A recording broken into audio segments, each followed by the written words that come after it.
ଆଜିର ବିଷୟବସ୍ତୁ ହେଲା ଅଭାବ। ଦୁଇ ଜଣ ସାଙ୍ଗ ଯାଉଥିଲେ।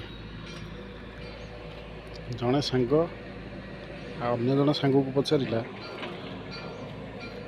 ଏ ଅଭାବଟା ଭାରି କଷ୍ଟ ଦେଉଛି, ଏ ଅଭାବରୁ କେମିତି ବାହାରିବା। ଆଉ ଜଣେ ସାଙ୍ଗ ଖୁବ୍ ସୁନ୍ଦର ଉତ୍ତର ଦେଲା। ଉତ୍ତରଟା କ'ଣ ଜାଣିବା?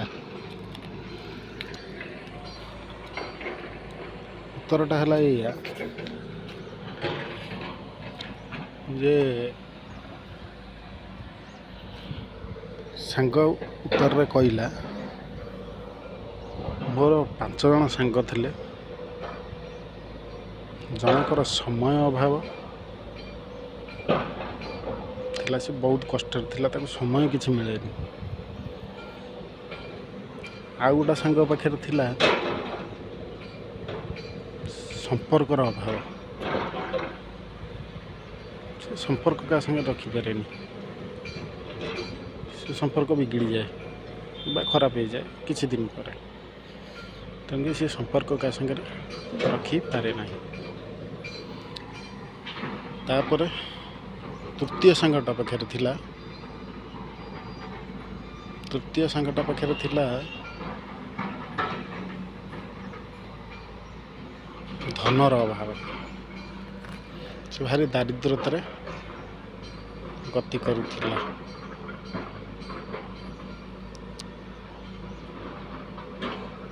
ଚତୁର୍ଥ ସାଙ୍ଗ ପାଖରେ ଥିଲା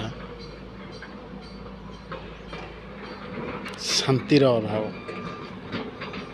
ସେ ଜୀବନରେ କେବେ ଶାନ୍ତିରେ ରହିପାରୁନଥିଲା। କିନ୍ତୁ ପଞ୍ଚମ ସାଙ୍ଗ ପାଖରେ କ'ଣ ଥିବ?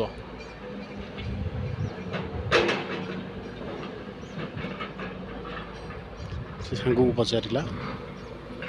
ସାଙ୍ଗର ତ ଅଭାବ ହିଁ ଥିଲା, ସେ କିଛି କହିପାରିଲାନି। ଜଣଙ୍କ ପାଖରେ ସମୟ ଅଭାବ, ଜଣଙ୍କ ପାଖରେ ଧନ ଅଭାବ, ଜଣଙ୍କ ପାଖରେ ସମ୍ପର୍କ ଅଭାବ, ଜଣଙ୍କ ପାଖରେ ଶାନ୍ତି ଅଭାବ। ଅଭାବ ଭିତରେ ତ ସବୁଯାକ ପଳେଇ ଆସିଲା। ତ ପଞ୍ଚମ ସାଙ୍ଗ ପାଖରେ କ'ଣ ଅଭାବ ରହିଲା? ସେ ଜାଣିପାରିଲାନି, କିନ୍ତୁ ତଥାପି ସେ ସାଙ୍ଗ କହିଦେଲା, ପଞ୍ଚମ ସାଙ୍ଗ ପାଖରେ ସବୁଯାକ ଅଭାବ ଥିଲା।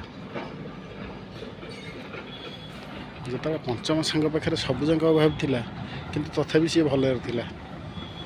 କାହିଁକି ନା ଏ ଅଭାବରେ ଯିଏ ଖାପ ଖାଇକିରି ଚଳିପାରେ, ସେ ସବୁ ପାଇଯାଏ। ତେଣୁକରି ଅଭାବ କିଛି ନଥାଏ।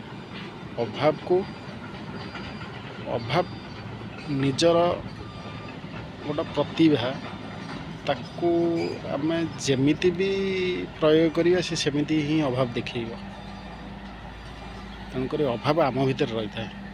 ଆମ ଅଭାବ ଆମେ ଦୂର କରିବା। ଅଭାବ ସାଙ୍ଗରେ ସାଲିସ୍ ନୁହେଁ, ଅଭାବ ସାଙ୍ଗରେ ଫାଇଟ୍ କରିକି ଦୂର କରିବା।